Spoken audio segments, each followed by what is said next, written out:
নমস্কার ভাই এবং বোনেরা, প্রতিশ্রুতি চ্যানেলে তোমাদের স্বাগত জানাই। এখানে তোমরা পাবে বিভিন্ন প্রতিযোগিতামূলক পরীক্ষার প্রশ্ন, উত্তর এবং গুরুত্বপূর্ণ সাজেশন। আমরা মূলত এই চ্যানেলটিতে পড়ব জিকে, জিএস এবং ইংরেজি বিষয়ের ওপর।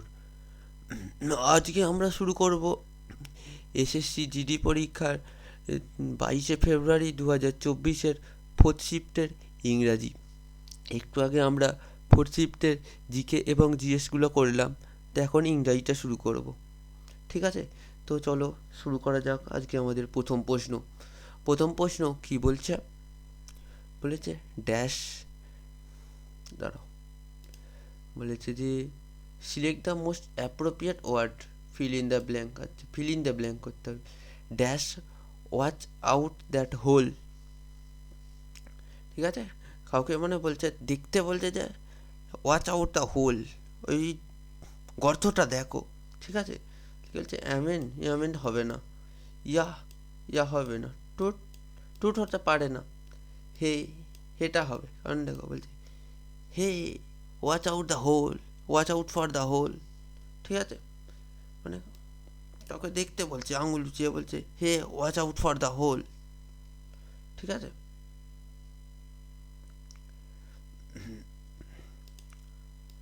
পরের প্রশ্নটা দেখো কি বলেছে। এটা ফিল ইন দ্য ব্ল্যাঙ্ক। যে your brother dash an apology to me, your brother dash an apology to me. Owes, owes মানে কি ঋণী। ঠিক আছে, ড্রপ, ড্রপ মানে কি ফেলে দেওয়া আর কি। ঠিক আছে, ড্রপ। অ্যাবেটস, অ্যাবেটস মানে কি? অ্যাবেটস মানে বলা হয় কোনো কিছু কমে যাওয়া বা হ্রাস পাওয়াকে বলা হয় অ্যাবেটস। ওনস, ওনস মানে ওনার, যেটা বলা হয় নিজস্ব। ঠিক আছে, তো এটা কি হবে? ওয়েস হবে, ওয়েস হবে। ঠিক আছে, ওয়েস মানে কি ঋণী। Your brother owes an apology to me. Option A হয়ে যাবে সঠিক উত্তর। পরেরটা দেখো কি বলেছে। Find the part, no error. আচ্ছা, এরর ডিটেকশন করতে বলেছে। We believe that visiting Simla is the better therapy for you. We believe that visiting Simla is the better therapy for you. তো এটা তুমি একটা দেখো যে বলেছে সিমলা ইজ দ্য বেটার, যে দায়ের সঙ্গে কি বেটার হতে পারে? দায়ের সঙ্গে বেটার হতে পারে না। বেটার, বেটার দা থাকে তোমার সুপারলেটিভ সেন্টেন্সে, আর এই যে বেটার যে ইয়ার, এটা থাকে তোমার কম্পারেটিভ সেন্টেন্সে। তাহলে এক্ষেত্রে এটা হতে পারে না। ক্ষেত্রে কি হবে? এক্ষেত্রে এটা হতে পারে তোমার বেস্ট হতে পারে। বুঝেছো? তাহলে we believe that visiting Simla is the best therapy for you, সেক্ষেত্রে হলে সেন্টেন্সটা কমপ্লিট এবং সঠিক সেন্টেন্স হচ্ছে। তো কম্পারেটিভের ক্ষেত্রে তোমার কোনো কিছুর সঙ্গে তুলনা বোঝানো হয়, সেক্ষেত্রে তোমার বেটারটা, বেটারের কি তোমার কি বলে ওটা, পজিটিভ, পজিটিভ হলো গুড, গুড, বেটার এবং বেস্ট। ঠিক আছে, পরের প্রশ্নটা দেখো কি বলেছে। যে আচ্ছা, এটাও এটা ডিটেকশন করতে বলেছে। Please distribute all this balloons between all the candidates. আচ্ছা, এখানে একটা জিনিস দেখো বলেছে please distribute all this balloons between all the candidates. নিয়ে বলেছে all the candidates, all the candidates মানে অনেকজনকে বোঝাচ্ছে। অনেকজন বোঝালে বিটুইন হতে পারে না। বিটুইন মানে কি, বিটুইনের ক্ষেত্রে দুজনের ক্ষেত্রে ইউজ হয় বিটুইন। আর বাকি অনেকের ক্ষেত্রে কি কি ইউজ হয় বলো তো? এখানে ইউজ হয় অ্যামং, অ্যামং ইউজ হবে। তাহলে কি হবে? Please distribute all this balloons among all the candidates. এক্ষেত্রে হলে বাক্যটি সম্পূর্ণ সঠিক হচ্ছে, তো বিটুইন হবে না। বিটুইন ক্ষেত্রে কী হবে? যদি বলে please distribute this balloon between Ram and Shyam, সেক্ষেত্রে কিন্তু ঠিক হবে। রাম অ্যান্ড শ্যামের মধ্যে হলে বিটুইন হবে, কিন্তু অল ক্যান্ডিডেটস বলেছে মানে এখানে দুজনের বেশি বোঝাচ্ছে, সেক্ষেত্রে তোমার অ্যামং ইউজ হবে, বিটুইন হতে পারে না। ঠিক আছে, পরের প্রশ্নটা দেখো কী বলেছে। আচ্ছা, ইমপ্রুভ, সেন্টেন্স ইমপ্রুভমেন্ট মানে যে I read the directions but still can not figure out how it works. এখানে দেখো মোডাল ভার্ব আছে ক্যান নট, তারপর ফিগার্ড আউট, ঠিক আছে। কিন্তু মোডাল ভার্বের পর কী হয়, সবসময় ভার্বের ফার্স্ট ফর্ম হয়, ভার্বের প্রথম ফর্ম হবে, ঠিক আছে। সেক্ষেত্রে তাহলে ফিগার্ড আউট কী হচ্ছে, ফিগার তো ফার্স্ট ফর্ম, সেক্ষেত্রে ফিগার্ড আউট হতে পারে না, ঠিক আছে। এরপরে কি আছে, ফিগার আউট, ফিগার আউট হতে পারে, ফিগারিং আউট হবে না, ফিগার্স অফ হবে না, নো ইম্পেয়ারমেন্ট হবে না, তাহলে ফিগার আউট, অপশান এ হয়ে যাবে আমাদের সঠিক উত্তর, ঠিক আছে। Figure out how its works, তাহলে কী হবে পুরো সেন্টেন্সটা, I read the directions but still can not figure out how it works, তাহলে এটা হয়ে যাবে সঠিক উত্তর। পরের প্রশ্নটা দেখো কি বলেছে, choose the most appropriate antonym. আচ্ছা, বিপরীত শব্দ, বিপরীত শব্দ, ইন্টারপ্রেজেন্টেশন, কি বলেছে, ইন্টারপ্রেজেন্টেশন, that missing context can often lead separate interpretation by different readers or viewers। আচ্ছা, এটা মানে কি, এটা মানে কি বলবো, মানে তোমার অজ্ঞতা বলতে বোঝায়, ঠিক আছে। এক্ষেত্রে বলা হয় তোমার ইন্টারপ্রিটেশন, আর ইন্টারপ্রিটেশন মানে কি বলা হয়, ব্যাখ্যা, কোনো কিছু ব্যাখ্যার ক্ষেত্রে বোঝায় ইন্টারপ্রিটেশনস, ঠিক আছে। ইন্টারপ্রিটেশনস বলতে বোঝায় কোনো কিছু ব্যাখ্যার ক্ষেত্রে। এ কী হবে তোমার, বিপরীত শব্দ কী হবে, অ্যানালাইসিস, অ্যানালাইসিস হবে না, ইনসাইট, ইনসাইট তো হবে না, ইগনোরেন্স, ইগনোরেন্সটা হতে পারে, এক্সপ্লেনেশন, এক্সপ্লেনেশন হবে না, এক্সপ্লেনেশনের সমার্থক শব্দ হবে, এটা সমার্থক শব্দ, এক্সপ্লেনেশন মানেও ব্যাখ্যা করা, সেক্ষেত্রে সমার্থক শব্দ হবে এটা, ঠিক আছে।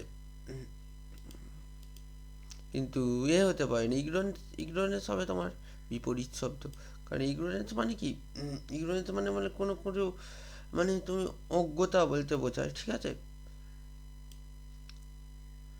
তো এক্ষেত্রে হবে, এটা হবে বিপরীত শব্দ, মানে অপশন সি হয়ে যাবে আমাদের সঠিক উত্তর। পরের প্রশ্নটা দেখো কি বলেছে, select the incorrectly spelled word. আচ্ছা, এই সেন্টেন্সের মধ্যে একটা ওয়ার্ড আছে যেটা স্পেলিংটা ভুল আছে, সেটা আমাকে ঠিক করতে হবে। According to the finance minister, this will provided the digital economy a new dimension, new dimension, dimension বলে কিছু হয় না, ডিমেনশন হবে না, এটা নিউ ডাইমেনশন হতে পারে। তাহলে বলেছে according to the finance minister, this will provide the digital economy to a new dimension হবে, ডাইমেনশন হবে, নিউ ডাইমেনশন, ডাইমেনশন মানে, ডাইমেনশন মানে কি বলা হয়, ডাইমেনশন মানে কোনো কিছু মাপকে বলা হয়, ঠিক আছে, সে বলে ডাইমেনশন। প্রোভাইড মানে কি, প্রোভাইড মানে প্রদান করা, প্রদান, প্রোভাইড মানে হলো প্রদান করে, অ্যাকর্ডিং মানে তার মত অনুসারে, কারো মত অনুসারে বলে অ্যাকর্ডিং, ডাইমেনশন মানে তো বললাম, আর ইকোনমি, ইকোনমি মানে অর্থনীতি, ঠিক আছে। পরের প্রশ্নটা যাওয়া যাক, ওটা একটু উঠে গেছে, সরি, এটা আমি ঠিক করে দিচ্ছি, 1 মিনিট। দেখো এবার ঠিক আছে, কি বলেছে দেখো, the sentence has been divided in 3 parts, identify the segment which contents a spelling error. এইটা ঠিক করে দেখবে কিন্তু পড়বে, স্পেলিং এরর চেয়েছে কিন্তু কোশ্চেনটায়, তোমার গ্রামাটিক্যাল এরর চাইনি, ঠিক আছে। একটা পার্ট আছে যেটা এর মধ্যে স্পেলিং এরর আছে, গ্রামাটিক্যাল এরর কিন্তু না, ওই গ্রামাটিক্যাল এরর খুঁজে এই সেন্টেন্সে তুমি কোথাও গ্রামাটিক্যাল এরর পাবে না, ঠিক আছে। স্পেলিং এরর খুঁজতে হবে তোমায়, মানে কোনো একটা স্পেলিং ভুল দিয়ে দিয়েছে। বলছে দ্য রিওন্ডেড চেপ known his innovative culinary creations open a new restaurant that quickly become a hotspot food enthusiasts seeking unique dining experience. আচ্ছা, এখানে দেখো তোমার কুলিনারি মানে কি? কুলিনারি মানে হচ্ছে রান্না, ঠিক আছে? রান্নার বলছে, মানে কুলিনারি মানে রান্নার ক্রিয়েশন, কিন্তু কুলিনারি বানানটা এটা না, CULI, ডবল এল হবে না। স্পেলিংটা কী হবে? CULINA, কুলিনারি, এই স্পেলিংটা এটা হবে, ঠিক আছে?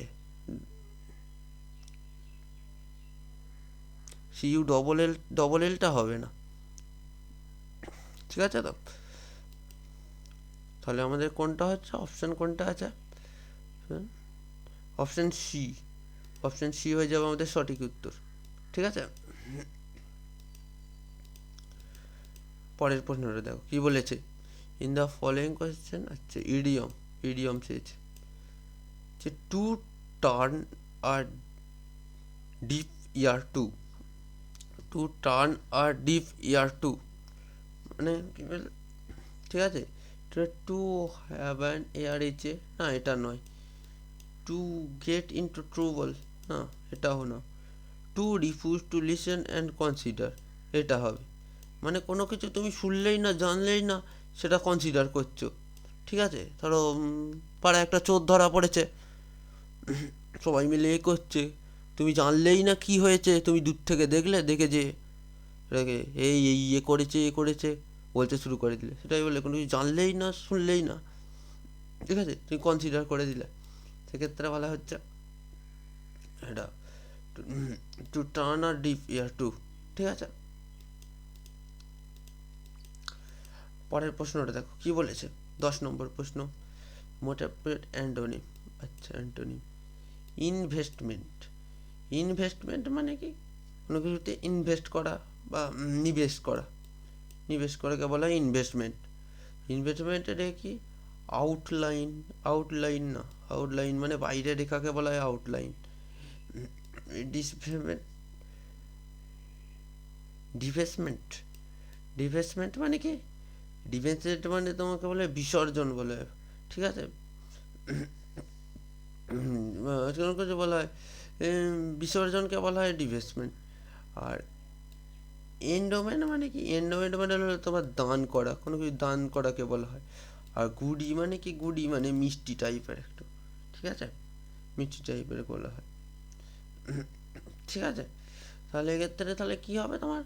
অপশন বি হয়ে যাবে অ্যান্টোনিমে। ইনভেস্টমেন্ট মানে বিসর্জন, এটা তোমার কী বলে? ইনভেস্টমেন্ট করছো, আর এটাই তোমার ইনভেস্টমেন্ট করা না করা টাইপের আর কি, ঠিক আছে? 11টা কি বলেছে? fill in the blank. He had always liked Moscow. With it was gregarious and the arrangement dashed him. He always liked this most, and it was gregarious and the arrangement dashed him. Dissatisfied. He always like করলে তার সঙ্গে dissatisfied হবে না, তাহলে প্লেসটা হতে পারে, ঠিক আছে? হ্যাপিটা হবে না, বোদার্ট হবে না, তাহলে প্লেসটাই হবে তোমার, ঠিক আছে? অপশান বি হয়ে যাবে আমাদের সঠিক উত্তর। পরেরটা কি বলেছে দেখো। Select the most appropriate fill in the blanks. Dash is previous task ups have failed, dash is previous task ups have failed. এটা দেখো, লিটিল হিজ হবে না, কোয়াইট হিজ হবে না, ভেরি হিজ হবে না, এটা অল হিজ। সে অল হিজ স্টার্টস আপস হ্যাভ ফেল্ড, মানে সে যে আগে যে স্টার্ট আপ মানে ব্যবসা শুরু করেছিল তার পুরোটা প্রতিটাই ফেল হয়ে গেছে, এটাই বলছে, ঠিক আছে? পরের প্রশ্নটা দেখো কি বলেছে। Visitor board 13 and went their way through its corridors and lavish decor. এটা যে সাইনোনিম চেয়েছে, এটা যে সাইনোনিম। ল্যাভিশ মানে কি? এটাকে বলা হয় সমৃদ্ধ বলা হয় ল্যাভিশ, ঠিক আছে?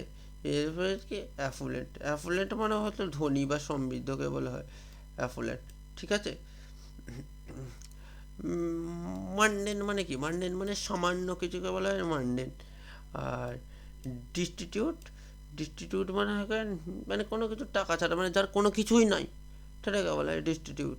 মানে তার বাঁচবার জন্য কোনো সম্বলই নাই, ঠিক আছে, বা খুব গরিব এরকম কাউকে বলা হয়। আর রেগুলার মানে নিয়মিত, ঠিক আছে। তাহলে আমাদের অ্যাফ্লুয়েন্ট হলো এটা সমার্থক শব্দ। পরের প্রশ্নটা দেখো কি বলেছে। Select the most appropriate word. Fill in the blank. The trio of women at the table dash representative of the enormous flux of American life. The trio of women at the table. ঠিক আছে, এখানে দেখো কি বলেছে, war. War কিন্তু অনেকেই করবে কিন্তু ওয়ার হবে না। এখানে বলেছে ডা ট্রায়ো, মানে এখানে একটা ট্রায়োর কথা বলছে, মানে একটা ট্রায়ো মানে তিনজনের একটা গ্রুপের কথা বলছে। ট্রায়ো মানে ট্রায়ো অফ ওমেন, ঠিক আছে, তিনজনের একটা গ্রুপের কথা বলছে। তো সেক্ষেত্রে এখানে কি আমাকে একটা গ্রুপ বলছে, ঠিক আছে, তাহলে ক্ষেত্রে ওয়াজ হবে, ঠিক আছে। হ্যাজবিন তো হতে পারে না, হ্যাডবিন হবেও না, ঠিক আছে।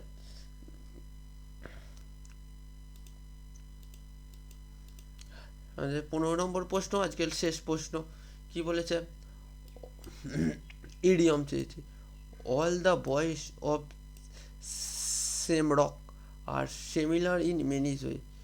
Similar in many ways, similar in many ways মানে কি বলা হয়, বার্ডস অফ আ ফেদার, ঠিক আছে, বার্ডস অফ আ ফেদার বলা হয় সিমিলার ইন মেনি ওয়ে, ঠিক আছে। ফ্লকিং বার্ডস, ফ্লকিং বার্ডস মানে মানে যেটি গ্রুপ এসে বেশি ইয়ে করে, মুভিং গ্রুপ, গ্রুপে চলে যায় সেটা বলে। ইটস লাইক আ বার্ড মানে একটুখানি যে খায় থেকে বলা হয় ইটস লাইক আ বার্ড, যে একদম একটুখানি খায়, ঠিক আছে। আর একে বলে যে এ পাইস অফ কেক মানে খুব সহজ বা খুব ইজি কোনো কাজকে বলা হয় এ পাইস অফ কেক, ঠিক আছে।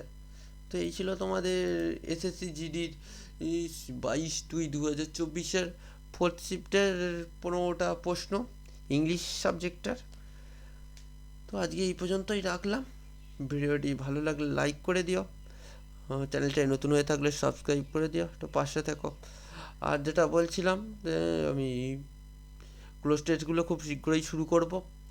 আর যেটা বলছিলাম তোমাদের যে আমি এবার থেকে যে এইগুলো তো করাবোই, সঙ্গে আমি ভাবছি কোনো আলাদা প্র্যাকটিস টেস্ট করানোর, আলাদা একটা করে প্র্যাকটিস টেস্ট করানোর, মানে যেগুলো তোমার বলো আলাদা, এটা যেমন চ্যাপ্টার ওই শিফট ওয়াইজ করাচ্ছি সেগুলো আলাদা বিভিন্ন জায়গা থেকে নিয়ে আলাদা আলাদা করানোর দেখবো, আমি যদি চেষ্টা করবো, যদি সময় বের করতে পারি আমি সেগুলোও করাবো এর সাথে, ঠিক আছে। আজ তাহলে এই পর্যন্তই রাখলাম, ভালো করে পড়ো, টাটা।